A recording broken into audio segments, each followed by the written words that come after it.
There's someone in your life who always seems okay. Not perfect, not delusional, just okay. And honestly, part of you wonders if they're pretending, because life is hard. So what do they know that you don't? This isn't about toxic positivity. This isn't about people who smile through pain and pretend everything is fine. This is about the unspoken psychology behind people who have genuinely cracked something most of us haven't. By the end of this video, you'll know exactly what they're doing differently and why your brain is working against you. Most people think happy people are just lucky, good life, good genes, easy circumstances. But what psychologists have discovered challenges almost everything we assume about happiness. A study of the wealthiest people on the Forbes 100 list found they were only slightly happier than average citizens. Money barely moved the needle. So, if it's not money, not status, not a perfect life, then what is it? Here's something most people don't realize. Your brain is designed to prioritize threats over rewards. Bad is often stronger than good across many psychological processes. That's why you remember an insult from a decade ago in perfect detail, but can't recall last week's compliment. Your brain isn't broken. It's built for survival, not happiness. If you've ever wondered why one bad day can seem to erase 10 good ones, this is why. But genuinely happy people have learned to work against that default setting. Neural circuits associated with positive emotional states actually strengthen with repeated activation. Just like any other brain pathway, their happiness isn't luck, it's wiring they've built deliberately. But here's the thing nobody talks about. These people aren't avoiding negative emotions.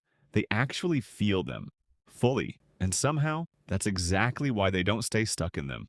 How? Most people think happiness means never feeling pain. So when pain shows up, they fight it, suppress it, scroll past it, and the emotion doesn't disappear. It just goes underground and waits. Genuinely happy people do the opposite. They sit with the feeling, they let it move through, then they release it.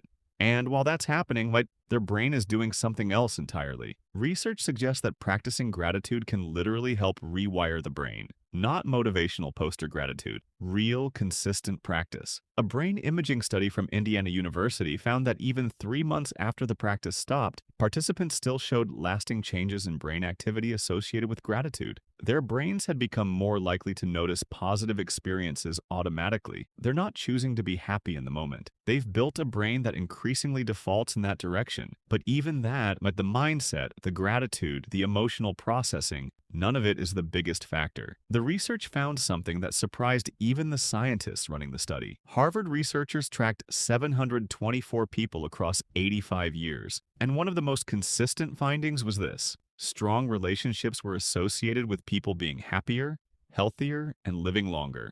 Not money, not success, not diet. One of the study's lead researchers summarized it simply: the people who lived the longest and felt the best were the ones with the warmest human connections. People who seem genuinely happy aren't doing it alone.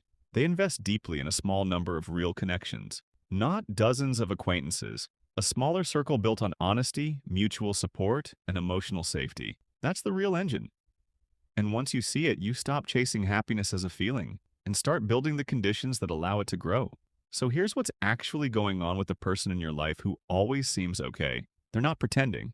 They're not wired differently from birth. They've learned to work against their brain's default, to feel pain without drowning in it, to practice gratitude until it becomes automatic, and to protect a small number of real relationships like they're the most important thing they own. Because according to 85 years of research, they just might be. If this video made you think about someone in your life or about yourself, there's more where this came from. Subscribe. Because the psychology behind why people think, feel, and behave the way they do is something nobody teaches you in school.